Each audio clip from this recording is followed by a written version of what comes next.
నమస్తే, welcome to reality check. ప్రస్తుతం మనతో పాటు ఉన్నారు పొలిటికల్ అనలిస్ట్ పురుషోత్తం రెడ్డి గారు. సార్ నమస్తే అండి. నమస్తే స్వర్ణ గారు. సార్, జగన్మోహన్ రెడ్డి గారు ప్రెస్ మీట్ పెట్టి చాలా అంశాల గురించి మాట్లాడారు. అందులో ప్రస్తుతం ఏపీలో చాలా చర్చనీయాంశం అవుతున్న కొన్ని విషయాల గురించి ఇప్పుడు మనం డిస్కస్ చేద్దాం. మొట్టమొదటిగా టీటీడీకి సంబంధించి పరకామణి ఇష్యూ కావచ్చు, నెయ్యి ఇష్యూ కావచ్చు. ఎందుకంటే ఇది రాజకీయంతో పాటు ప్రజల మనోభావాలు, భక్తుల మనోభావాలతో ముడిపడి ఉన్న అంశం. చాలా సెన్సిబుల్ టాపిక్ కాబట్టి దీని గురించి స్టార్ట్ చేద్దాం. ఏం చెప్తారు? అసలు జగన్ గారి ఉద్దేశం దీనికి సంబంధించి ఏమిటంటారు? తిరుమల తిరుపతి దేవస్థానం ప్రపంచంలోనే అత్యంత రెప్యుటేషన్ ఉన్నటువంటి వ్యవస్థ. ఆర్గనైజ్డ్గా రెండు ప్రపంచంలో ఉన్న హిందూ మతం ఆచరిస్తున్న వాళ్ళు, హిందూ మతానికి సంబంధించిన అందరికీ ఆరాధ్య దైవం, ఒక హెడ్ క్వార్టర్. ఒక రకంగా చెప్పాలంటే హిందూ మతానికి రాజధాని ఏదంటే తిరుమల తిరుపతి దేవస్థానం. కాబట్టి అట్లాంటి గొప్ప వ్యవస్థ గురించి మాట్లాడేటప్పుడు ఎవరైనా సరే రెస్పాన్సిబిలిటీగా ఉండాలి. మిగిలిన ఒక వ్యవసాయం, ఒక పరిశ్రమలు, ఒక రాజధాని లేదా ఒక ప్రాంత అభివృద్ధి, ఇట్లాంటి విషయాలతో భావోద్వేగాలతో మాట్లాడినంత సులభంగా దేవాలయాల విషయంలో, ఆచార వ్యవహారాల విషయంలో మాట్లాడకూడదు. 1-10 సార్లు ఆలోచించాలి. విమర్శలు చేసేవాళ్ళైనా, సమర్థించేవాళ్ళైనా. అట్లాంటిది దురదృష్టవశాత్తు ప్రపంచవ్యాప్తంగా ఉన్న కోట్లాది మంది భక్తుల విశ్వాసంతో ముడిపడిన తిరుమల తిరుపతి దేవస్థానం నిత్యం వివాదాల్లోకి రావడం అనేది బాధాకరమైన విషయం. భక్తుల మనోభావాలతో ముడిపడి ఉంటుందనేది ప్రతి ఒక్కరు గుర్తుపెట్టుకోవాలి. ఇక్కడ పాయింట్ ఏంటంటే, ఇప్పుడు 2 ప్రధాన అంశాలు చర్చనీయాంశం వచ్చాయి. ఒకటి శ్రీవారి లడ్డుకు సంబంధించినటువంటి కల్తీ వాడారని, తర్వాత పరకామణి కేసుకు సంబంధించిన అంశం ఏవిఎస్ఓ గారు చనిపోవడం. దీనిపైన రోజు వివాదం నడుస్తున్న నేపథ్యంలో జగన్మోహన్ రెడ్డి గారు సుదీర్ఘంగా దానిపైనటువంటి ప్రెస్ మీట్ పెట్టి తన అభిప్రాయాలు చెప్పారు. ఇక్కడ ఫస్ట్ ఆఫ్ ఆల్ నేను వ్యక్తిగతంగా భావించేది 2 విషయాలు కోర్టు పరిధిలో విచారణ జరుగుతుంది. పరకామణి సబ్జెక్టు కోర్టు పరిధిలో విచారణ జరుగుతుంది. సిబిసిఐడి కోర్టు ఆదేశాల మేరకు జరుగుతూ ఉంది. సుప్రీంకోర్టు ఆదేశాల మేరకు సిబిఐ సారథ్యంలో విచారణ జరుగుతుంది. పార్టీలు కానీ ప్రజలు కానీ గుర్తుపెట్టుకోవాల్సింది, ఆ విచారణ పూర్తి కానివ్వండి, వాళ్ళు తేల్చనివ్వండి. ఒకవేళ విచారణ ప్రారంభం కాకపోతే లేదా విచారణ టేకప్ చేయకపోతే అందరూ దాని గురించి మాట్లాడచ్చు. ఇంత పెద్ద వ్యవస్థలో ఈ తప్పులు జరిగితే యాక్షన్ తీసుకోరాని. ఆ పని అయిపోయింది. అత్యున్నత న్యాయస్థానం, రాష్ట్రానికి అత్యున్నత న్యాయం హైకోర్టు, దేశానికి అత్యున్నత న్యాయస్థానం. ఇంతకు మించే వ్యవస్థలు ఏమి లేదు. మనకి ఎవరి మీద అనుమానం వస్తే పైకి కోర్టుకి వెళ్తాం. ఆ కోర్టు పరిధిలో విచారణ జరుగుతుంది, తేల్చనివ్వండి. మంచి జడ్లు తేల్చనివ్వండి, వాళ్ళ రిమార్క్స్ ఏంటో చెప్పనివ్వండి. అంతవరకు రాజకీయ పార్టీలు సంయమనాన్ని పాటించాలి, మౌనంగా ఉండాలి. మీకు ఏదైనా సాక్ష్యాధారాలు ఉంటే ఆ కమిటీకి ఇవ్వాలి. ఇదే సుప్రీంకోర్టు కూడా చెప్పింది. సుప్రీంకోర్టు మాటనే వినండి. సుప్రీంకోర్టు ఏం చెప్పింది? ఇది సున్నితమైన వ్యవస్థ, రాజకీయ ఎట్లమంటే వ్యాఖ్యలు చేయొద్దని చెప్పింది. తర్వాతనే మనం మౌనంగా ఉండాలి కదా. దీంట్లో అధికారంలో ఉన్న వాళ్ళు చెప్తున్నట్టుగా ప్రతిపక్షం, ఆనాటి అధికారం, ఈరోజు ప్రతిపక్షం వైఎస్ఆర్ కాంగ్రెస్ పార్టీకి సంబంధించిన వ్యక్తులు తప్పు చేసినారని వాళ్ళు నిరూపించనివ్వండి. ఎవరు కోర్టులు అప్పుడు శిక్షించండి, అప్పుడు మాట్లాడండి రాజకీయంగా వాళ్ళు ఎటాటి వాళ్ళు అనేసి. అట్లా కాకుండా ఇప్పుడే ముందే మాట్లాడేస్తే ఏమవుతుంది? మీరు ఒకటి వాళ్ళని అంటారు, వాళ్ళు మిమ్మల్ని 2 అంటారు. ఏమవుతోంది? అల్టిమేట్ ఇప్పుడు ఉదాహరణకు పరకామణి ఉంది. పరకామణి అంటే ఏంటి? శ్రీవారికి మీరైనా నేనైనా కోట్లాది మంది భక్తులు వచ్చి ముడుపులు చెల్లిస్తుంటారు. అంటే శ్రీ వెంకటేశ్వర స్వామి అంటే ముడుపులు తీసుకునే వ్యక్తి. మా కోరికలకు ముడుపుల రూపంలో రుణాన్ని తీర్చుకుంటుంటాం. అలాంటి ముడుపులు అంటే దైవం తర్వాత దైవంలాగా భావిస్తాం. నేను శ్రీవారి ఉండిలో డబ్బులు, మీరు తిరుమల ఆలయంకి వచ్చినప్పుడు దర్శనం చేసుకునేటప్పుడు ఎంత క్యూ లైన్లో పద్ధతిగా ఉంటారో, ఆ తర్వాత తిరిగి వచ్చి డబ్బులు వేస్తుంటారు ఉండిలో. అక్కడ కూడా అట్లే ఉంటారు. దేవుడిని దర్శనం చేసుకుంటే ఎంత తొందరగా వెళ్ళిపోయిన వారు ఆడేస్తేనే నాకు సంతృప్తి అనిపిస్తారు. అంటే దేవుడు తర్వాత దేవుడుగా భావించే శ్రీవారి ఉండిలో ఒక వ్యక్తి, ఎవరో రవికుమార్ అనే వ్యక్తి లెక్కింపు ప్రాంతం నుంచి ఒక 70,000 రూపాయలు విలువైనటువంటి అమెరికన్ డాలర్లు తీసుకెళ్ళిపోయాడు. అంటే దొంగతనం చేసినట్టు లెక్క. ఎవరైనా శ్రీవారి భక్తులు బాధపడతారు కదా. అంటే నేను చాలా పవిత్ర ఉదయంతో నేను శ్రీవారి ఉండిలో డబ్బులు వేస్తే ఒక దుర్మార్గుడు వచ్చి దాన్ని లెక్కించేవాడు, ఉద్యోగ పని చేసుకునేవాడు తీసుకెళ్ళిపోతే మన మనోభావాలు దెబ్బతింటాయి. ఇప్పుడు మన బాధ్యత గల వ్యక్తులు ఏం చేయాలి? ఎవరు తప్పు చేసినారు, ఎందుకు తప్పు చేశారు, తప్పు ఎక్కడ జరిగింది, శిక్షించండి వాళ్ళని. శిక్షించిన తర్వాత రాజకీయ ఉపన్యాసం చెప్పండి. అట్లా కాకుండా ఇప్పుడు అధికార పార్టీ, దీనికి కారణం జగన్మోహన్ రెడ్డి, వైఎస్ఆర్ కాంగ్రెస్ పార్టీ వారు ప్రెస్ మీట్ పెట్టి ఎవరు కారణం చెప్పేస్తే మొత్తం మీద 2 పక్షాలు కలిసి ఏం చేస్తున్నాయి? అది జరగడం జరిగిందని ఒప్పుకుంటున్నారు. అప్పుడు ప్రజలు ఏమనుకోవాలి?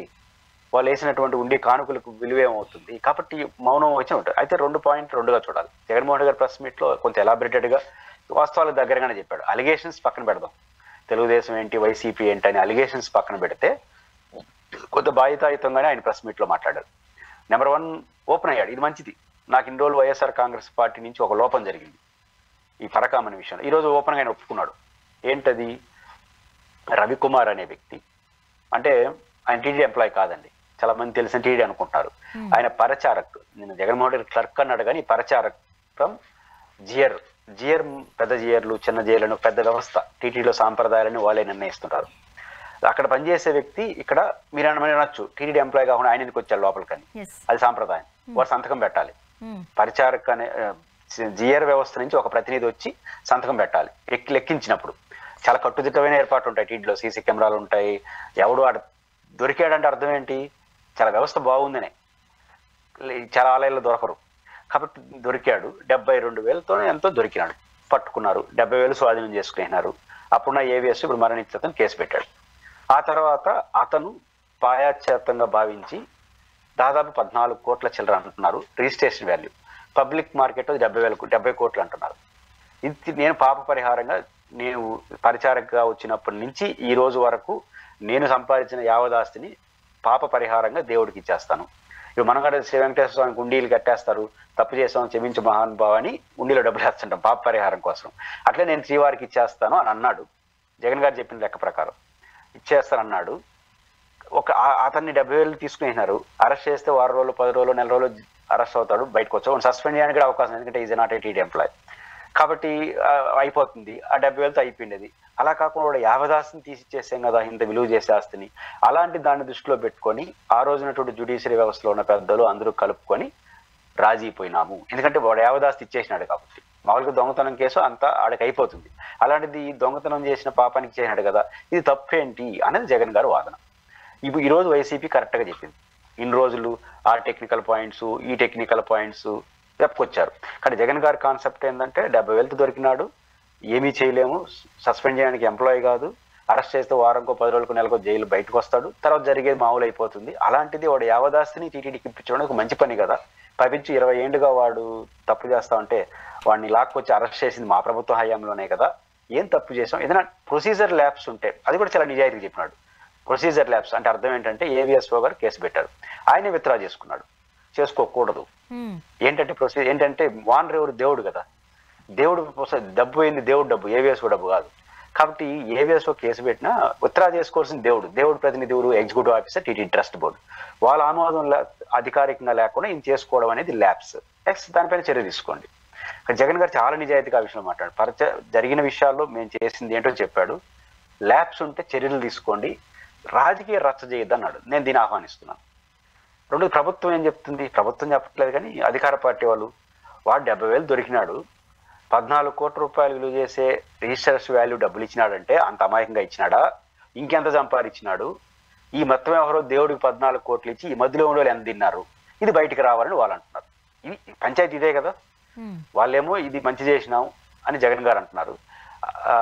వైసీపీతో విభేదించే అధికారంలో ఉన్న బీజేపీ కావచ్చు, జనసేన కావచ్చు, తెలుగుదేశం వాళ్ళు, వాడు 14 కోట్లు ఎందుకు ఇచ్చినాడు? 70,000 రూపాయలు దొరికినోడు 14 కోట్లు ఇవ్వడానికి సిద్ధపడ్డాడు అంటే ఇంకెంత సంపాదించినాడు? ఈ మొత్తం వ్యవహారంలో 14 కోట్లు దేవుడికి ఇచ్చేసి వీళ్ళెంత తిన్నారు? ఇది తెలుగుదేశం పార్టీ కానీ ఇతర పెద్దలు కానీ సాధారణంగా ఎవరికైనా అదే డౌట్ వస్తుంది కదండి. ఊరకనే ఇప్పుడు దేవుడి కోసం భక్తితో నేను ఒక మొక్కుకొని దేవదేవుడికి ఇచ్చాను అంటే అదొక అర్థం. నా మీద ఒక ఆరోపణ వచ్చింది కాబట్టి మీకు ఇంత డౌట్ ఉంది కాబట్టి నేను ఇలా చేస్తున్నాను అని అంటే ఆబ్వియస్లీ పక్క వాళ్ళకి ఏమనిపిస్తుంది అంటే ఎంత తీసుకున్నారు, ఎంత ఇస్తున్నారు, ఊరికే డబ్బులు ఎవరితే ఎవరు ఇవ్వరు కదా అనేది ఒక డౌట్ ఉంటుంది, సందేహం. నేనే చెప్తున్నాను, ఈ విమర్శ ఆనాడున్న ప్రభుత్వం ఎదుర్కొంటా ఉంది, వాస్తవము. ఈ విషయంలో అది విమర్శించే వాళ్ళని కూడా నేనేం తప్పుపట్టను. నా తప్పుపట్టే పాయింట్ ఏంటంటే మీరు ఈ విషయాన్ని మీకున్న అవకాశాలు అనుమానాలని విచారణ సంస్థకి ఇవ్వండి, వాళ్ళు తేల్చనివ్వండి. ఇప్పుడు ఈ రవికుమార్ని విచారించే ప్లేస్ లో ఆ 14 కోట్లు అంతేనా, ఇంకెంత సంపాదించినాడు? నేనేమంటానంటే 5 ఏళ్ల పాటు సీసీ ఫుటేజ్లు ఉంటాయిగా, మీరు అధికారంలో ఉంటాయి, అన్ని తీయండి. వాడు ఇంకా ఎంత చేశాడో లాగండి, బయట దేవుడిని అడ్డంగా పెట్టుకుని ఎంత చేశాడో లాగండి. దీంట్లో ఎవరైనా ఆ రోజున అధికార పార్టీ వాళ్ళు, ఆ రోజున అధికారులు ఎవరైనా ఉంటే వాళ్ళని తేల్చండి, శిక్షించండి, అప్పుడు రాజకీయ ఉపన్యాసం చెప్పండి జగన్ గారి పైన. అంతవరకు సంయమనాన్ని పాటించండి. ఇదే అధికార పార్టీ విమర్శలు తప్పు ఒప్పులు దొరికి నిలట్లేదు. మీకు అనుమానం ఉంది, మీరైతే జర్నలిస్ట్ గా ఒక అనుమానం వ్యక్తం చేశారో అనుమానం వాళ్ళకి ఉంది. ఆ అనుమానం మీకు ఏదైనా ఆధారాలు ఉంటే అది విచారణ సమస్యకి ఇవ్వండి. మీరు పైపించి అధికారంలో ఉన్నారు, కేంద్రం రాష్ట్రంలో, తేల్చండి. అధికారులు తప్పు చేస్తుంటే అధికారులు, రాజకీయ నాయకులు, వ్యవహారాలు నాయకులు అంతం తేల్చండి, శిక్షించండి, అప్పుడు రాజకీయ ఉపన్యాసం. అంతవరకు సంయమనాన్ని పాటించండి. కానీ జగన్ గారు ఓపెన్ అయిపోయాడు నిన్న. జగన్ గారు ఓపెన్ కావడం అనేది మంచి పని జరిగింది వైసీపీకి. ఇప్పుడు ఆ ఏబిఎస్ఓ సొంత నిర్ణయం, మాకు సంబంధం లేదు, ఆయన అట్టపోయినాడు, ఇవన్నీ జగన్మోహన్ రెడ్డి ఎప్పుడు కూడా కొంచెం ప్లెయిన్గా చెప్పదలుచుకుని చెప్పేస్తాడు ఆనెస్ట్గా. నేను అదే చెప్పినాడు. అది ఎప్పుడో చెప్పుంటే వైసీపీ మంచిది. ఆ రోజు చెప్పుంటే ఈ చర్చ జరుగుండేది. అయ్యా బాబు దొరికినాడు 70,000 దొరికిన తర్వాత మహా అంటే అరెస్ట్ అయి ఉంటాడు. ఇప్పుడు జగన్ గారు ఒక ఉదాహరణ చెప్పాడు కదా, ఏదో ఆలయంలో 50,000తో దొరికినాడు, వారం రోజులు బెయిల్ ఇచ్చి పంపించారు, స్టేషన్ బెయిల్ అని చెప్పినాడు. ఇంకో 20,000 ఎక్కువైనా. కానీ ఈయన ఇక్కడ జరిగిపోయి ఉంటే ఏమై ఉంటుంది, కేసు ఏమై ఉండదు. అలాంటిది మేము చొరవ తీసుకొని వాడిని అరెస్ట్ చేసినాం, వాడిని పట్టుకున్నాం, రెండోది వాడు యావదాసి టీటీడీకి రాయిచ్చేసాం కాబట్టి రాజీ పడ్డాం, ఏంటి దీంట్లో తప్పు అని ధైర్యంగా జగన్ చెప్పారు. అది అబ్సల్యూట్లీ అభినందించాలి. కరెక్ట్ ఆర్ రాంగ్ కోర్టులు తెలుస్తుంది. కానీ ఇంకో మాటగా నిజాయితీ చెప్పాడు, ఈ మొత్తం ప్రాసెస్లో ఏదైనా టెక్నికల్ కానీ ప్రొసీజర్ ల్యాబ్స్ ఉంటే చర్యలు తీసుకోండి. ఇది బెటర్ అంటున్నాను, జగన్ గారి రూట్లో పోయి బెటర్. ఒకవేళ ఈ ప్రొసీజర్ ల్యాబ్స్ కాకుండా మీరు అనుకున్నట్టుగా, మీరు యాజ్ జర్నలిస్ట్గా అనుమానం ఉంటుంది కదా అన్నట్టుగా ఇంకేదైనా మతలబు జరిగిందా తేల్చేయండి, యాక్షన్ తీసుకోండి. ఇది అధికార పార్టీ చేస్తే ఈ వివాదం ఇక్కడ ముగుస్తుంది. అంతకు భిన్నంగా పోతే మాత్రం అనవసరంగా మనం ఆరాధ్యుడిగా భావించే దేవుడిని, ఆలయాన్ని అనవసరంగా వివాదాలకు నెట్టిన వాళ్ళు అవుతాం. అండ్ మరీ ముఖ్యంగా నెయ్యికి సంబంధించి కూడా అక్కడ కల్తీ నెయ్యి అయితే వచ్చింది, అక్కడ పర్యవేక్షణలో సీసీ ఫుటేజ్లు టీవీలో దానికి సంబంధించిన అన్ని రికార్డ్ అయ్యాయి. అండ్ నెగిటివ్ పాజిటివ్కి సంబంధించిన ఒక సర్టిఫికేట్ ఉంటుంది. అవన్నీ కూలంకుషంగా పరిశీలించిన తర్వాతే నెయ్యి లోపలికి వస్తుంది అని చెప్పడం కూడా జరిగింది. బట్ డోర్ వరకు అయితే కల్తీ నెయ్యి వచ్చిందని ఒప్పుకున్నారుగా మొన్న. ఒకటండి, కల్తీ నెయ్యి టీటీడీలో ఎలా ఉంటుందంటే ఎక్కడ వ్యవస్థ, నెయ్యి రోజుకి తిరుమల తిరుపతి దేవస్థానం దాదాపు 15 టన్నులు వాడుతుంది. పర్ డే నెయ్యిని 15 టన్నులు వాడుతుంది. లడ్డుల్లో కానీ, ప్రసాదాల్లో కానీ, నిత్యాన్నదానంలో కానీ, అన్ని రకాల దేవుడు సేవలకు సంబంధించిన 15 టన్నుల నెయ్యి వాడుతుంది పర్ డే. ఈ 15 టన్నులు వాడేటప్పుడు టెండర్లు పిలుస్తారు. ఆ టెండర్లు పిలిచిన తర్వాత ఆ టెండర్లు పిలిచిన అతను కాంట్రాక్టర్ వేస్తాడు. దానికి L1 అని, అంటే టాప్ తక్కువ ధరకు వేసే వాళ్ళని L1గా పెడతారు. L2, L3 కూడా ఫైనలైజ్ చేస్తారు. ఉదాహరణకు మీరు L1, నేను L2 అనుకోండి. మీరు ఏ కారణం రీత్యా అయినా మీరు 500 రూపాయల కిలో నెయ్యి ఇస్తానని L1లో ఉంటారు. నేను 600 రూపాయలకి వేసుంటా L2 నేను. అయితే మీరు సప్లై చేయలేరు ఒకరోజు మీ వైఫల్యం వల్ల. అప్పుడు వెంటనే నేను 600 రూపాయలు ఇచ్చి నా దగ్గర కొంటారు. ఆ 100 రూపాయలు ఊరికి వేస్తారు చెప్ప మీకు వేస్తారు. ఎందుకంటే మీరు వైఫల్యం చెందారు కాబట్టి. అంత పటిష్టమైనటువంటి టెండర్ వ్యవస్థ టీటీడీలో ఉంది. సిస్టమ్ కూడా బాగుంది. రెండోది మీరు అన్నట్టు ఆడ దొరికిందా లేదా ఒక్కసారని మీరు అంటున్నారు. గత పాత జగన్మోహన్ రెడ్డి గారి ప్రెస్ మీట్లు చూడండి, 19 సార్లు రిజెక్ట్ చేసినారు. తిరుమల తిరుపతి దేవస్థానానికి నెయ్యి వచ్చి 19 సార్లు రిజెక్ట్ చేసినారు. అప్పుడు 14 నుంచి 19 తెలుగుదేశంలో 15 సార్లు రిజెక్ట్ చేశారంట. ఇది సాధారణ విషయము. ఎందుకంటే రిజెక్ట్ చేసినట్టు అర్థం ఏంటి స్వర్ణ గారు? పక్కాగా ఉంది వ్యవస్థ అర్థం. రిజెక్ట్ చేసినారంటే గుర్తించేసినారు ఈ వచ్చిన నెయ్యిలో అడల్ట్రేషన్ అంటారు. కల్తీ నెయ్యిలో ఆవుతో అంటే పాల ద్వారా వచ్చినటువంటి ఉత్పత్తుల ద్వారా ఏరే వాటిని కలపడం, వనస్పతి ఆయిల్ ఇట్లాంటి డాల్డా కలిపితే తక్కువ ధరకు ఎక్కువ చేసుకోవడానికి ఆలోచిస్తే చేస్తుంటారు. ఏదైనప్పటికీ కూడా అట్లాంటిది అడల్ట్రేషన్ పట్టేసినారు. మొన్న ఈ గవర్నమెంట్ వచ్చిన తర్వాత కూడా వివాదం ఆయన నుంచి వచ్చింది, పట్టుకుంటూనే వచ్చింది. వీళ్ళు పట్టుకున్నారు, డౌట్ వచ్చింది, మళ్ళీ గుజరాత్కి పంపించి టెస్ట్ చేస్తే దాంట్లో అడల్ట్రేషన్ ఉందని తేలింది. దాన్ని వివాదం నడుస్తా ఉంది. కాబట్టి అయితే ఇక్కడ క్వశ్చన్ జగన్ గారు అడిగిన న్యాయమైన ప్రశ్న సుప్రీంకోర్టు గారు అడిగింది. అడల్ట్రేషన్ నెయ్యి జరిగింది అంటున్నారు కదా, జరిగింది. ఆ నెయ్యిని లడ్డూల ఉత్పత్తిలో వాడారా, వాడుంటే టెస్ట్ చేసినారా? అడల్ట్రేషన్ నెయ్యిని పట్టుకోవడం నేరం కాదు, పట్టుకోవడం కరెక్ట్. వచ్చిన నెయ్యి వచ్చిన పట్టుకుని రిటర్న్ పంపించేస్తారు, అది తప్పలేదు. కానీ ఆ నెయ్యి వాడారా, వాడకుండా ఎందుకు ఆరోపణ చేస్తారు అనేది సుప్రీంకోర్టు అడిగింది. జగన్ గారు రీజనబుల్ అడుగుతున్నాడు. ఇక్కడ పాయింట్ ఏంటంటే వాళ్ళు రిజెక్ట్ చేసి పంపించేశారు. కొన్ని కంపెనీలని రెండోసారి మూడోసారి మళ్ళీ వస్తే వాళ్ళు బ్లాక్ లిస్ట్ లో పెట్టేస్తారు. ఏదైనా నేను ఇక్కడ ఏమంటానంటే కల్తీ నెయ్యి జరిగిందా, మీరన్నట్టు జంతువుల కలేబరాలతో చేసిన వాడారా, ఇవన్నీ కూడా సుప్రీంకోర్టు పరిధిలో. సుప్రీంకోర్టు ఒక మంచి పని చేసింది. దీంట్లో ఫుడ్ సేఫ్టీ అథారిటీ అధికారులు కూడా ఒక సభ్యునిగా పెట్టింది. సిబిఐ నుంచి ఒకరు, ఆంధ్రప్రదేశ్ సిట్ నుంచి ఒకరు, మరియు government of India food safety authority నుంచి ఒకరు. ఎందుకంటే వాళ్ళు కదా టెస్టులు కరెక్ట్గా చేస్తారు. ఆ రకంగా వీళ్ళు ముగ్గురితో కలిసి నాకు తెలిసి మంచి రిపోర్టే వస్తుంది. ఆ రిపోర్ట్ వచ్చిన తర్వాత కల్తీ నెయ్యి జరిగి ఉంటే ఎవరు బాధ్యులు, తప్పు చేశారా, ఆ తప్పు చేసిన దానికి బాధ్యులు ఎవరని శిక్షించండి. తప్పుడు ఆరోపణలు చేసినారా లేనిది వీళ్ళు శిక్షించండి. ఆ రకంగా విచారణ. ఎందుకంటే ఇప్పుడు అందరూ సంతోషించాల్సిన విషయం ఏంటంటే highest reputation organisation CBI, highest మనం నమ్మకమైన ఆర్గనైజేషన్ సుప్రీంకోర్టు. కానీ వాళ్ళిద్దరు పరిధిలో ఉన్నటువంటి కేసు నడుస్తున్నప్పుడు మనకెందుకు తొందర? ఇంకొక 6 నెలల సంవత్సరం వాళ్ళు ఇచ్చేస్తారు కదా. మనం అరవడం వల్ల ఏమవుతుంది? ఏమైనా తేలుతుందా? పైపించి మీరు అరుస్తారు, వాళ్ళు అరుస్తారు, ఇద్దరు కలిసి వచ్చి రచ్చ చేస్తారు. లాభమే ఉంది. కాబట్టి జగన్మోహన్ రెడ్డి గారు చెప్తున్నట్టుగా వదిలేయండి వ్యవస్థకి, ఆ వ్యవస్థ తేల్చినండి. అప్పుడు నిజంగా ఆ రోజు అధికారులు మీరు అన్నట్టు జగన్మోహన్ రెడ్డికి సంబంధం ఉందనుకోవడం, మీరు ఏం చెప్పినా ప్రజలు హర్షిస్తారు. నేరం రుజువు చేసి విమర్శలు చేయండి అధికారంలో ఉన్నవాళ్ళు. ఆధారాలు లేకుండా ఆరోపణలు చేయకూడదని ప్రతిపక్షానికి మనం చెప్తాం. ఆధారాలు లేకుండా ఆరోపణలు చేయకూడదు. అధికారంలో ఉండేవారు నేర నిరూపణ చేసి ఆరోపణలు చేయండి, శిక్షించండి. ఈ రెండింటిని కాకుండా రాజకీయ ఉపన్యాసాలు చెప్పడం వల్ల ఈరోజు పంచాయతీ వస్తాం. అండ్ మరీ ముఖ్యంగా ఇప్పుడు దేవుడిని రాజకీయాలను కలిపేసిన సందర్భాలు మనం చూస్తున్నాం. ఎందుకనో గత కొంతకాలం నుంచి టీటీడీకి సంబంధించి కల్తీ నెయ్యి అంటారు, లడ్డు వివాదం అంటారు, పరకామణి అంటారు.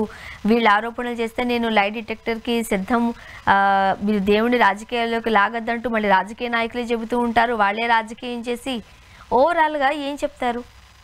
ఇప్పుడు తిరుమల తిరుపతి దేవస్థానం ప్రారంభంలో చెప్పినట్టు ఒక హైయెస్ట్ రెప్యుటేషన్ ఆర్గనైజేషన్ వ్యవస్థ పరంగా, దేవుడు పరంగా ఒక రాజధాని. హిందూ మతానికి ఇప్పుడు క్రిస్టియన్స్కి పోపు ఒక హెడ్ క్వార్టర్, వాళ్ళకి దానికి సంబంధించి. హిందువులకి హెడ్ క్వార్టర్ ఎవరంటే చాలా దేవుళ్ళు ఉన్న వెంకటేశ్వర స్వామి ఈజ్ హెడ్ క్వార్టర్. మనకు రాజధాని లాని హిందూ మతానికి రాజధాని ఏంటంటే తిరుమల తిరుపతి దేవస్థానం. మన హిందువులు అందరికీ ఒక సెంటిమెంటు. కాబట్టి సహజంగా తిరుమల తిరుపతి దేవస్థానంలో ఒక ఉత్సవం జరిగినా, ఒక విమర్శ వచ్చినా, ఒక సమర్థన వచ్చినా, ఏం వచ్చినా దాన్ని ఎక్కువ మంది జనం చూస్తారు. ఏం జరిగిందబ్బా, కొండ మీద ఏం జరుగుతా ఉందంటే అన్నారు అనుకోండి, ఏం జరుగుతుందో చూస్తారు. అంటే ఈరోజు చాలా మంది చీప్ గా ఎదగడానికి కూడా టీటీడీని వాడుకుంటున్నారు. అంటే టీటీడీ గురించి మాట్లాడేస్తే చూస్తారు కొంతమంది, వ్యూస్ కోసం మాట్లాడే బ్యాచ్ కూడా ఒకటి తయారైంది. లేందా అని వాళ్ళకి తెలియని సమాచారం చెప్పడం. రెండు, రాజకీయ పార్టీలు ఇది భక్తుల మనోభావాలతో ముడిపడిన సెంటిమెంట్. ఇప్పుడు అయోధ్య రామాలయం ఎందుకు వివాదం అయింది? బాబ్రీ మసీదు మతం, దాని చుట్టూ రాజకీయాలు, దాని చుట్టూ ఓట్లు. కానీ అదృష్టం ఏంటంటే తిరుమల తిరుపతి దేవస్థానం ఓట్లు రావట్లే ఎవరికి. ఆ విషయంలో వెంకటేశ్వర స్వామిని మనం ఆరాధించాలి. ఆయన్ని తిట్టినా ఆ వ్యవస్థను ఏం చెప్పినా ఏమన్నా ఆయన ఓట్లయితే ఇవ్వడం. కాబట్టి ఏమైనా శిక్షిస్తాడేమో చూడాలి. ఏదైనప్పటికి కూడా తిరుమల తిరుపతి దేవస్థానం వివాదం చేయడానికి స్వార్థం, అన్ని రకాల స్వార్థం, రాజకీయ పార్టీ రాజకీయ స్వార్థం, వ్యక్తులకి ఎస్టాబ్లిష్ స్వార్థం, దీనివల్ల అవుతుంది. అయితే అందరూ సంతోషించాల్సింది ఏంటంటే తిరుమల తిరుపతి దేవస్థానం ఎవరు ఎన్ని విమర్శలు చేసినా దేవాలయం మాత్రం అప్రహాతంగా ముందుకెళ్తా ఉంది. ఎవరు నమ్మట్లా, వీళ్ళు రాజకీయ నాయకుల వాళ్ళ కర్మను వదిలేసి వాళ్ళ దేవుడిని మన దేవుడిని మనం పూజించుకుంటా. రోజు వివాదం వచ్చిన రోజు కూడా బ్రహ్మాండంగా దేవుడు కొండకు దేవుడు టెంపుల్ వస్తారు. అంతవరకు వాళ్ళ కారణం ఏంటంటే ఆ వ్యవస్థ చాలా గొప్పది. టీటీడీ అంత గొప్ప వ్యవస్థ టెంపుల్ వ్యవస్థలో ప్రపంచంలోనే ఏది లేదు. ఎవరైనా ప్రపంచంలో ఏ దేశమైనా ఏ మతమైనా ఏదైనా నేర్చుకోవాలంటే కేస్ స్టడీగా తిరుమల తిరుపతి దేవస్థానం చూసే నేర్చుకోవాలి. కాబట్టి అంత గొప్ప వ్యవస్థ కాబట్టి ఇట్లా విమర్శలు అన్నింటిని ఎదుర్కొంటా ఉంది. ఫ్యూచర్లో కూడా ఎదుర్కొనే పరిస్థితి ఉంటుంది. అండ్ నిన్న జగన్మోహన్ రెడ్డి గారు లేవనెత్తిన అంశాలలో రైతుల సమస్యల గురించి గట్టిగానే మాట్లాడారు. ఇప్పుడు ప్రకృతి వైపరీత్యాలు అలానే ఉన్నాయి, ఏపీ పైన ఎఫెక్ట్ పడుతుంది, మనం చూస్తున్నాం. మొన్నటికి మొన్న దిత్వా సైక్లోన్ మనం చూసాం. సో వ్యవసాయాన్ని దండగాన్న సందర్భాలు ఉన్నాయి అంటూ కూడా ఆ పాయింట్ని ఆయన రేస్ చేశారు. ఏం చెప్తారు? రైతాంగ సమస్యలు జగన్మోహన్ రెడ్డి గారు చెప్పింది పర్ఫెక్ట్లీ కరెక్ట్. అంటే చంద్రబాబు నాయుడు గారు మీరు విమర్శలో వ్యక్తిగతంగా మాట్లాడిన విషయాలు పక్కన పెడదాం. సమస్యలు చాలా జెన్యూన్. అన్ని రకాల వాణిజ్య పంటలు క్రైసిస్లో పడిపోయినాయి. అన్ని రకాల వాణిజ్య పంటలు ఉత్పత్తి పెరిగినాయి. కానీ ఏ వాణిజ్య పంటకు కూడా గిట్టుబాటు రావట్లేదు. ఏ వాణిజ్య పంటకు రావట్లేదు. గతంలో ఎట్టుండేది, ఒక వాణిజ్య పంటకు సమస్య ఉంటుంది, ఇంకో వాణిజ్య పంట బాగా నడుస్తుంటుంది. కానీ ఫస్ట్ టైం ఇన్ హిస్టరీలో నాకు తెలిసి అన్ని వాణిజ్య పంటలు ధరలు పడిపోయినాయి.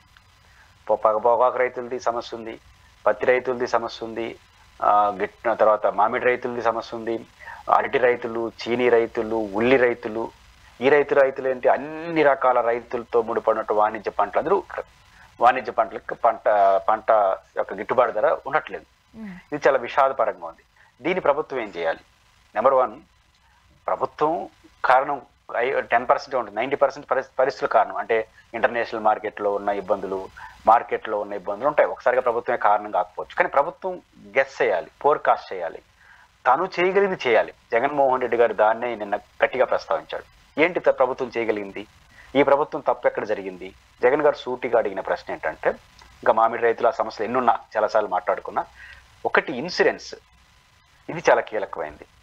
ఇన్సూరెన్స్కి సంబంధించినంత వరకు జగన్మోహన్ రెడ్డి గారు అధికారంలో ఉన్నప్పుడు 54 లక్షల మంది రైతు కుటుంబాలకు ఆయన ఇన్సూరెన్స్ చేసి క్రాప్ ఇన్సూరెన్స్ చేశారు. ప్రభుత్వం ఇన్సూరెన్స్ కట్టింది. దాని ఫలితం ఏంది? ఇట్లాంటి డిజాస్టర్ జరిగినప్పుడు, వైపరీత్యాలు జరిగినప్పుడు పరిహారం ఆటోమేటిక్గా బ్యాంక్స్ ఇస్తాయి, ఇన్సూరెన్స్ కంపెనీలు ఇస్తాయి. ఈరోజు ప్రభుత్వం కొత్తగా తెలుగుదేశం పార్టీ అధికారంలోకి వచ్చిన తర్వాత 19 లక్షల మందికి మాత్రమే క్రాప్ ఇన్సూరెన్స్ ఉంది ఆయన చెప్పిన లెక్క ప్రకారం. ఆ 19 లక్షలు కూడా రైతులు రుణాలు తీసుకున్నప్పుడు వాళ్ళు కట్టారు. ఇప్పుడు మెంగడ అపార్ట్మెంట్ కొన్నప్పుడు ఇన్సూరెన్స్ అడిగాడు అంటే రేపేమైనా అపార్ట్మెంట్లో జరిగి కూలిపోతే మొత్తం డబ్బులు వాళ్ళకి ఇచ్చేస్తారు తిరిగి. నెల కడుతుంటాం. ఇది ఒక సెక్యూరిటీ కదా. అంటే అపార్ట్మెంట్ ఎప్పుడు కొలవు బాగానే ఉంటాయి, కానీ దానికి కూడా సెక్యూరిటీ ముందస్తు జాగ్రత్త తీసుకున్నప్పుడు రైతులది ఎప్పుడు సమస్య వస్తుంది కదా. పంట నష్టం కావచ్చు, తర్వాత డిజాస్టర్ వల్ల కావచ్చు వస్తుంది కదా. కానీ జగన్మోహన్ రెడ్డి గారి ప్రభుత్వం 54 లక్షల మందికి ఇన్సూరెన్స్ ఇచ్చినప్పుడు ఈ ప్రభుత్వం దానికన్నా పెంచాలి కదా. పెంచకపోగా తగ్గించడం ఏంటి? అసలు పైపించి ఈ 19 లక్షలు కూడా ఆ రైతులకి అయితే ఇచ్చారు తప్ప ఇవ్వట్లేదని జగన్ గారు. ఇది చాలా న్యాయమైనది బహుశా జరుగుంటే కొంత ఉపశమనం వాళ్ళు జరుగుండేది. అది చాలా కీ పాయింట్గా జగన్ గారు అబ్జర్వ్ చేస్తున్నాడు. అది చాలా ఖచ్చితంగా ప్రభుత్వాలు సీరియస్గా ఎప్పుడైనా ఆలోచించుకోవాలి.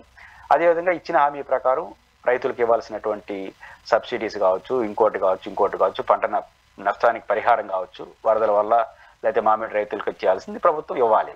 అన్నిటికన్నా మించి ఒక భరోసాగా ఆర్బీకేలు, రైతు భరోసా కేంద్రాలు ఆ రోజు యాక్టివ్గా ఉన్నాయి, ఈ రోజు ఉందా? అదేవిధంగా రైతు రుణమాఫీ అంటే జగన్మోహన్ గారు 13,000 ఇచ్చారు, మేము 20,000 ఇస్తా ఉన్నాం. వైట్నార్ సమస్య తర్వాత కానీ ఇప్పుడు స్టార్ట్ చేయాలి.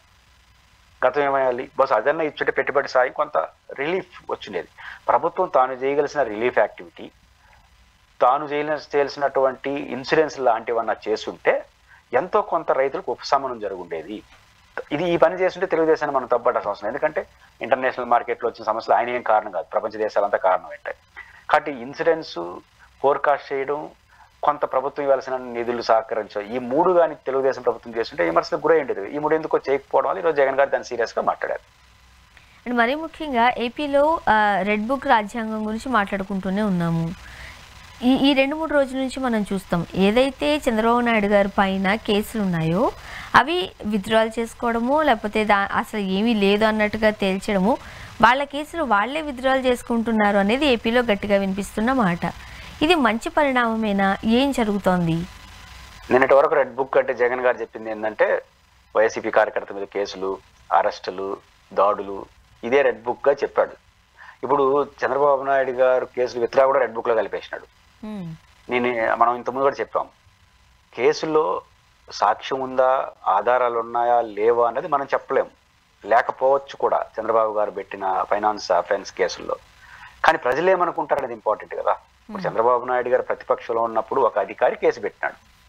అదే అధికార వ్యవస్థ చంద్రబాబు గారు ముఖ్యమంత్రి అయిన ఉన్నాయి, ఆధారాలు లేవు అని అంటే అప్పుడు ఎందుకు ఆధారాలు ఉన్నాయి, ఇప్పుడు ఎందుకు లేవు? ఆధారాలు ఉన్నాయో లేవో మనకు తెలియదు, నిజంగా కూడా లేకపోవచ్చు. ఇప్పుడు సంబంధిత అధికారి ఏదైతే విత్డ్రా చేసుకున్నాడో ఆయన చెప్పింది నిజం కూడా కావచ్చు, కానీ సమాజం యాక్సెప్ట్ చేయదు కదా. అప్పుడు ఎందుకు పెట్టారు, ఇప్పుడు ఎందుకు లేదంటున్నారు? అదే అధికార వ్యవస్థ అప్పుడు ఆధారాలు ఉన్నాయి, ఇప్పుడు అదే అధికార వ్యవస్థ లేదంటే పవర్ మారిపోతుందా అని ఇది ఖచ్చితంగా తెలుగుదేశానికి పెద్ద డ్యామేజ్. కేసులు విత్డ్రా కావచ్చు, పైపెచ్చు ఇది నిలబడుతుందా? ఖచ్చితంగా శ్రవణ్ కుమార్ గారు లాంటి ఇండివిజువల్గా ఆలోచించే వాళ్ళు పైకోర్టుకి వెళ్తున్నారు. జగన్ గారు కూడా చెప్పారు దేవుడు ఉన్నాడు, న్యాయ వ్యవస్థ ఉందని. అంటే జగన్ గారు కూడా కోర్టుకి వెళ్ళిపోతున్నాడు. జగన్ గారు వెళ్తాడా, ఆయన పంపిస్తాడా తెలియదు పార్టీని. అంటే అర్థం ఏంటి? ఏసీబీ కోర్టు కొట్టేయచ్చు కానీ కాన్స్టిట్యూషన్స్ కోర్టు ఒప్పుకో నాకు నచ్చిన ప్రకారం. ఎవరన్నా సుప్రీంకోర్టు తలపిస్తే సమస్య వస్తుంది. ఎందుకంటే ఇది పొలిటికల్, ఇది ఫైనాన్స్ అఫెన్స్, అంటే ఇండివిజువల్ కేసు, ఇది ప్రజా ప్రయోజనాలతో విత్డ్రా అయిన కేసులు కావు.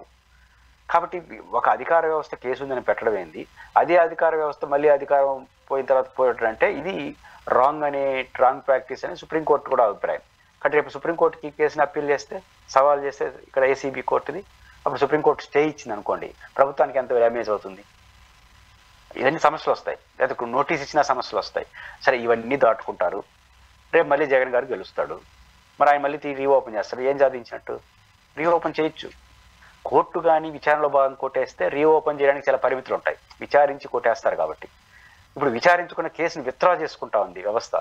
మళ్ళీ జగన్ గారు వచ్చిన వెంటనే ఆయన స్టార్ట్ చేస్తాడు విత్డ్రా. ఆ రోజు అధికారులు ఎట్ట మీకు ఆధారాలు ఉన్నాయి, ఈ రోజు ఎందుకు ఆధారాలు లేవు? కాబట్టి మీకు ఏదైనా మతలబు జరిగిందో ఫస్ట్ వాళ్ళని విచారించమంటాడు. అనవసరంగా అధికారులు బుక్ అవుతారు, కొత్త సమస్యలు వస్తాయి. కాబట్టి అంటే అర్థం ఏంటి, చంద్రబాబు నాయుడు గారి కేసు ఈ రోజు విత్డ్రా అయినా న్యాయస్థానాలన్నా జోక్యం చేసుకునే అవకాశం ఉంది, లేదా రేపు ప్రజాకోర్టులో వ్యతిరేక తీర్పు వస్తే జగన్ గారు మళ్ళీ రీఓపెన్ చేస్తాడు. దీంతో ఏమి సాధించినట్టు? అదే కేసు నడిసి ఆధారాలు కూడా లేవంటున్నారు కాబట్టి కేసు ఫాస్ట్గా నడిచేస్తే కోర్టే కొట్టేసింది అనుకోండి, చంద్రబాబు గారి పైన చేసిన ఆరోపణలకు ఆధారాలు లేవు అని కొట్టేసింది అనుకోండి, చాలా గౌరవం ఉంటుంది. రేపు ఉత్తరత్ర కోర్టులు జోక్యం చేసుకో, కోర్టే కొట్టేసింది కాబట్టి జగన్ గారు కూడా తిరిగి ఓపెన్ చేయడానికి కూడా కొన్ని పరిమితులు వచ్చేస్తాయి. కానీ ఎందుకో ప్రభుత్వం ఈ విషయంలో అనవసరంగా తొందరపడతా ఉందని అనిపిస్తున్నారు. ఓకే. అండ్ మనం చూసినట్లయితే ఇవి కాంట్రాక్ట్ ఎంప్లాయీస్కి సంబంధించి ఫెడరేషన్స్ ఉండేవి, ఇప్పుడు వాటిని ఏజెన్సీస్ అంటూ తీసుకొస్తున్నారు, ప్రైవేట్ వ్యక్తులు వస్తున్నారు అంటున్నారు. ఏంటి ఈ వ్యవహారం? ఇది రోజు రోజుకి ముద్ర అంశంలాగా కనిపిస్తోంది. కాంట్రాక్ట్ వర్కర్లు చాలా ప్యాథటిక్ సమస్య ఆంధ్రప్రదేశ్లో.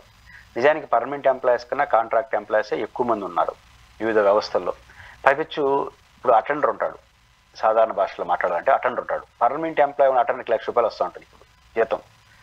అదే అటెండర్ పని చేసే కాంట్రాక్ట్ జోడి ₹12,000 వస్తుంది. వాడు అటెండరే, వీడు అటెండరే. దారుణం కదా. ఆయనకు ₹1,00,000 ఇవ్వడం ఏంది, ఇప్పుడు 10,000 ఇవ్వడం ఏంది? ఇతను బతకాలి కదా. సో పబ్లిక్ సెక్టార్లో కావచ్చు, పబ్లిక్ సెక్టార్లో పర్మనెంట్ ఎంప్లాయీ చేసే పనినే కాంట్రాక్ట్ ఎంప్లాయీ చేస్తున్నప్పుడు ఇతనికి ఇంత ఉల్టా జీతం ఉండడం అనేది అమానవీయం, అది మంచిది కూడా కాదు. అదొక రకంగా వాళ్ళు ఇబ్బంది పడుతున్నారు. దాంతోపాటు కాంట్రాక్ట్ ఎంప్లాయీ అంటే తాత్కాలికమైన పేరు పెట్టి మధ్యలో ఏజెన్సీలు ఉంటాయి, మ్యాన్ పవర్ ఏజెన్సీలు అంటారు. ఈ ఏజెన్సీలు ఏం చేస్తారు? ఉదాహరణకు మీరు ఒక ఏజెన్సీ పెడతారు, 10 మంది ఎంప్లాయీకి నేను ₹1,00,000 ఇస్తాను నెలకు అంటాను. నెలకు ₹10,000 చొప్పున నువ్వు ఇవ్వాలి. నువ్వేం చేస్తావు? 10 మంది చేసే పని 8 మందిని పెడతావు, ₹20 ఆదాయం. తర్వాత 10,000 వేయాల్సింది 8,000 ఇస్తావు. జగన్మోహన్ రెడ్డి గారు వచ్చింది తెలిసిందంటే ఆప్కాస్ అనుకుంటా, ఆంధ్రప్రదేశ్ కాంట్రాక్ట్ ఎంప్లాయీస్ ఫెడరేషన్, ఒక ఫెడరేషన్ పెట్టి గవర్నమెంట్ పెట్టింది. అది పెట్టి ఈ కాంట్రాక్ట్ వర్కర్లను దాంట్లో చేర్చినారు. చేర్చేసి ప్రభుత్వం ఎంత ఇస్తుందో అంతే వాళ్ళకి ఇచ్చారు. ఎంతమందిని పెట్టుకున్నారో అంతమందినే పెట్టుకున్నారు. ఎంతో కొంత ఉపశమనం కదా ఇది. ఒక మధ్యలో ఒక కాంట్రాక్టరో ఒక ఏజెన్సీయో లేకపోతే వాడి యొక్క దౌర్జన్యాలు గురిగాడు హ్యాపీగా గవర్నమెంట్ లాగానే పనిచేస్తాడు. గవర్నమెంట్ ఎంత ఇస్తుందో డైరెక్ట్గా వాళ్ళ బ్యాంక్ అకౌంట్లో పడిపోతుంది. రేపు ఎప్పుడైనా వాళ్ళు పర్మనెంట్ చేయాలన్నా కూడా చాలా ఈజీ అవుతుంది, రిజర్వేషన్స్ అవన్నీ ఉంటాయి కాబట్టి. జగన్మోహన్ రెడ్డి గారు ఆ విషయంలో మాత్రం మంచి పని చేసినాడు. మళ్ళీ ఈ ప్రభుత్వం ఏం చేస్తుందంటే దాన్ని మార్చేసి మళ్ళీ ఏజెన్సీ పద్ధతులు, మ్యాన్ పవర్ ఏజెన్సీ తీసుకొస్తా ఉంది. దానివల్ల మళ్ళీ అదనపు సమస్య, ఉన్న సమస్యకు అదనపు సమస్య అవుతుంది. ఇది మంచిది కాదు. దాంతోపాటు వాళ్ళకి ఏజెన్సీలు కాబట్టి నెల మొదటి రోజు జీతం కాకుండా 2 నెలలు 3 నెలల తర్వాత కానీ ఇవ్వట్లేదు. ఇన్ని బహుముఖంగా కాంట్రాక్ట్ వర్కర్ సమస్య అయితే కొనసాగుతుంది. ఖచ్చితంగా ఇది వాళ్ళకి చాలా ఇబ్బంది. ప్రభుత్వం మీద వ్యతిరేకత రాకముందు కానీ సర్దుకుంటే మంచిది. ఎందుకు ఉన్న ఉద్యోగస్తులకి ఇవాళప్పుడే 5వ తారీఖు వచ్చింది, ఇప్పటి వరకు జీతాలు పడలేదు అంటూ వాళ్ళు గగ్గోలు పెడుతున్నారు. ఉన్న వాళ్ళకే జీతాలు ఇవ్వలేని పరిస్థితి కదా ఏపీలో. అంటే మొదటి రోజు జీతం ఇవ్వకపోవడం అనేది చాలా రోజుల నుంచి కొనసాగుతోంది. గత ప్రభుత్వంలో కొన్ని రోజులు జరిగినాయి. కానీ గత ప్రభుత్వంలో అట్లా జరిగినప్పుడు మనం ఏం మాట్లాడాం? విపరీతంగా మాట్లాడాం. ప్రపంచం కూలిపోతా ఉంది అన్నట్టు, ఏదో జరిగిపోతుంది అన్నట్టు మాట్లాడేశాం. మరి ఇప్పుడు ఏమవుతుంది? ఆర్థికంగా అన్ని రాష్ట్రాలు క్రైసిస్లో ఉన్నాయి కాబట్టి ఆర్థికంగా సర్దుబాటు అయ్యేసరికి 2వ రోజు 3వ రోజు 4వ రోజు ఇస్తున్నాయి. దాన్ని తప్పట్టచ్చు, కానీ దానికి జగనే కారణం. మేము వస్తే ఆత్మగౌరవాన్ని నిలబెడతా ఉన్నారు. మరి ఇప్పుడు ఒకటి ఎందుకు పడట్లేదు అంటాను నేను. అంటే జగన్ గారి కారణం మీకు కూడా ఉంది. మరి జగన్ గారి కారణం అన్యాయం, మన కారణం మాత్రం న్యాయం అయిపోతుందా? కానీ ఈ ప్రభుత్వం ఎదుర్కొనే అన్ని రకాల సమస్యల ప్రధానం అంటే గతంలో మనం ఇచ్చడిగా మాట్లాడినాం, ఏదంటే అది మాట్లాడినాం, బుద్ధి బుట్టంటే మాట్లాడినాం. ఇప్పుడు అవన్నీ మన ప్రశ్నలుగా వస్తున్నాయి. కాబట్టి 1వ తేదీ జీతం అనేది జగన్మోహన్ గారి విమర్శకు మీరే కారణం. ఎందుకంటే గతంలో అట్లా మాట్లాడారు, ఇప్పుడు సమాధానం చెప్పమని అడుగుతారు. ఇది నేచురల్ పొలిటికల్ సిచ్యువేషన్. ఓకే. ఇప్పుడు తెలుగు మాట్లాడే వాళ్ళు 2 రాష్ట్రాలుగా విడిపోయినప్పటికీ హైదరాబాద్లో మనం చూస్తాం మోస్ట్ ఆఫ్ ది పీపుల్ చాలా ఏరియాస్లో ఆంధ్ర వాళ్ళే ఉంటారు. ఇక్కడ ఎవరికి నీది తెలంగాణ నాది ఆంధ్ర అన్న భేషజాలాలు లేవు. అంటే అందరూ సహృద్భావంతో కలిసిమెలిసే ఉంటున్నారు, మంచిగా ఉంటున్నారు. బట్ ఈ గత 2-3 రోజులుగా జరుగుతున్న ఇష్యూస్లో ఒకటి ఎస్పీ బాలసుబ్రహ్మణ్యం గారి విగ్రహ ఆవిష్కరణ విషయంలో కావచ్చు, లేదంటే పవన్ కళ్యాణ్ గారు దిష్టి అన్న మాట విషయంలో కావచ్చు, మళ్ళీ 2 రాష్ట్రాలుగా ఉన్న ఈ తెలుగు వారి మధ్య ఒక విభేదాలు లేకపోతే ఒక ఇబ్బందికరమైన పరిస్థితులను సృష్టించే విధంగా రాజకీయ నాయకులు లేకపోతే దానికి అనుగుణంగా ఉండేవాళ్ళు ప్రయత్నిస్తున్నారా అనేది చర్చనీయాంశం అవుతుంది. మీరేమంటారు? పవన్ కళ్యాణ్ గారి ఎపిసోడ్లో పెద్ద ప్రజలేం పట్టించుకోవట్లేదు. ఏదో ఆయన అన్నాడు సినిమాటిక్ గా వదిలేసినారు. అది వదిలేసినారు కాబట్టి ఊరు దాన్ని పట్టించుకోవట్లేదు. ఎందుకంటే దానికి లాజిక్ లేదు ఆయన చెప్పిన దానికి. బట్ ఎస్పీ బాలసుబ్రహ్మణ్యం విషయంలో ప్రజలు బాధపడుతున్నారు. రీజన్ ఏంటంటే ఎస్పి బాలసుబ్రహ్మణ్యం గారు వివాదరహితులు. తెలుగు ప్రజలు ఎక్కడున్నా మా వాడు ఎస్పి బాలసుబ్రహ్మణ్యం గర్వించదగ్గ పాత్రను ఈ దేశంలో సినిమా పరిశ్రమ ఆయన సృష్టించాడు. అన్ని రకాల భాషల్లో పాటలు పాడడం, లక్షలాది పాటలు పాడడం, తెలుగువారు మా వాడు బాలసుబ్రహ్మణ్యం అని చెప్పే ఐకానిక్ పర్సనాలిటీగా ఆయన నిలబడ్డాడు. ఇప్పుడు వారు మరణించున్నారు. ఆయన విగ్రహాన్ని హైదరాబాద్లో కాదు అమెరికాలోనే ఎక్కడైనా మన తెలుగు వాళ్ళు పెట్టుకోవడం అనేది సహజం. పెట్టుకునే వాళ్ళు పెట్టుకుంటారు. దీంట్లో తెలంగాణ వాదన ముందుకు తీసుకురావాల్సిన అవసరం లేదు. అయితే 2 రకాల వాదనలు వస్తాయి. 2 రకాల వాదన కూడా సహేతుమైన కావు. మొదటి వాదన ఏంటి? ఆయన జై జయ హే తెలంగాణ గీతంలో ఒక పదంని ఉండడానికి కారణాన్ని ఒప్పుకోక ఆయన పాడలేదు అని. ఏంటి ఆ పదం అంటే స్వరాష్ట్రంగా తెలంగాణ విరజిల్లాలి అని దాంట్లో ఉంది.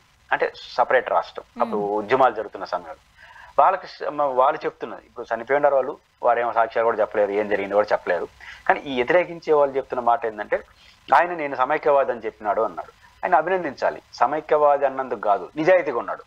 నాకు 2 గంటల సిద్ధాంతం, 3 గంటల సిద్ధాంతం, ఆడొక సిద్ధాంతం అని చెప్పకుండా నేను తెలుగు రాష్ట్రం ఒకటిగా ఉండాలని కోరుకోవడం నేరమేం కాదు. ఎందుకంటే తెలుగు ప్రజలందరికీ ఆయన ఆరాధ్య గాయకుడుగా ఉన్నాడు. తెలుగు ప్రజలంతా ఒకటే ఉంటే బాగుంటుంది అనుకోండి. ఆయన అభిప్రాయం, దాంట్లో పంచాయతీ ఉంది. ఇప్పుడు ఆంధ్రప్రదేశ్ విడిపోవాలనేది ఒక వాదన, కలిసి ఉండాలని ఒక వాదన. ఎవరు వాదన వాళ్ళది. ఇప్పుడు విడిపోయింది, ఎవరు రాష్ట్రం వాళ్ళది. కానీ హైదరాబాద్లో కానీ తెలంగాణలో కానీ రాష్ట్రం కలిసి ఉండే వాళ్ళంతా ఉండకూడదు అని వాళ్ళు అనుకొని వాళ్ళందరినీ ధరివేసి ఇక్కడ ఆంధ్రప్రదేశ్లో కూడా ఎంతమంది ధరవాలి? ఆంధ్రప్రదేశ్ ప్రజలందరూ సమైక్యాంధ్ర ఉండాలని కోరుకున్నారు కదా. సమైక్యాంధ్రకు విడిపోయిన ఆంధ్ర రాష్ట్రాన్ని సమర్థించే వాళ్ళందరూ వ్యతిరేకలే కదా. బీజేపీ వ్యతిరేకమైనా, కాంగ్రెస్ వ్యతిరేకమైనా, 2 కాల సిద్ధాంతం చెప్పిన తెలుగుదేశం వ్యతిరేకమైనా, సిపిఐ వ్యతిరేక, వాళ్ళని ధరవేద్దాం ఆంధ్రప్రదేశ్ నుంచి. అంటే ఉండకూడదు. ఆంధ్రప్రదేశ్లో తెలంగాణ అనేవాడు ఉండకూడదు, తెలంగాణలో సమైక్యాంధ్ర ఉండకూడదు. ఈ సిద్ధాంతం పనిచేసేదేనా? అర్థం ఉందా? కాబట్టి వాళ్ళు ఆలోచించుకోవాలి. రెండో విషయం ఏం చెప్తున్నారంటే ఒక విషయం న్యాయమైందే కానీ అన్యాయంగా ప్రస్తావిస్తున్నారు. అదేంటంటే తెలంగాణలో పుట్టిన గొప్ప వాళ్ళ విగ్రహాలు ఆంధ్రాలో ఎందుకు లేవు అని. ఈ పాయింట్ ఏంటంటే ఇక్కడ స్వర్ణ గారు బేసిక్గా తప్పేం లేదు. ఇప్పుడు ఆంధ్రప్రదేశ్లో గద్దర్ గారు లేకపోతే ఇంకొకరు విగ్రహం, పివి నరసింహారావు గారి విగ్రహం ఆంధ్రప్రదేశ్లో ఎవరైనా పెడతానంటే ఎవరైనా వద్దన్నారు. ఎవరు పెట్టాలి? ఎవరికి ఇష్టం వాడు పెడతాడు. ఇప్పుడు బాలసుబ్రహ్మణ్యం గారు గాయకుడుగా విగ్రహం పెడితే బాగుంటుంది ఒక ఆయన అనుకున్నాడు. వాళ్ళ బంధువులు, వాళ్ళ కుటుంబ సభ్యులు అనుకున్నారు, పెట్టాడు. ఇప్పుడు ఎవరైతే ఆ మాట అంటున్నారో వాళ్ళు ఆంధ్రప్రదేశ్ ప్రభుత్వానికి ఒక లెటర్ రాసి ఒక తిరుపతిలోనో విశాఖపట్నంలోనో వచ్చి గద్దర్ విగ్రహం పెట్టండి, లేకపోతే పివి నరసింహారావు విగ్రహం పెట్టండి, చెన్నారెడ్డి ఎవడొద్దన్నాడు పెడతానంటే నువ్వెందుకు పెట్టవు నన్ను అడిగితే ఎట్లా?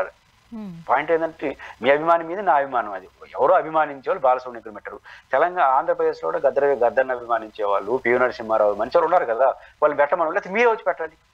ఇప్పుడు అట్లాంటి లాజిక్లు మాట్లాడు మా విగ్రహం ఆడుండాయా?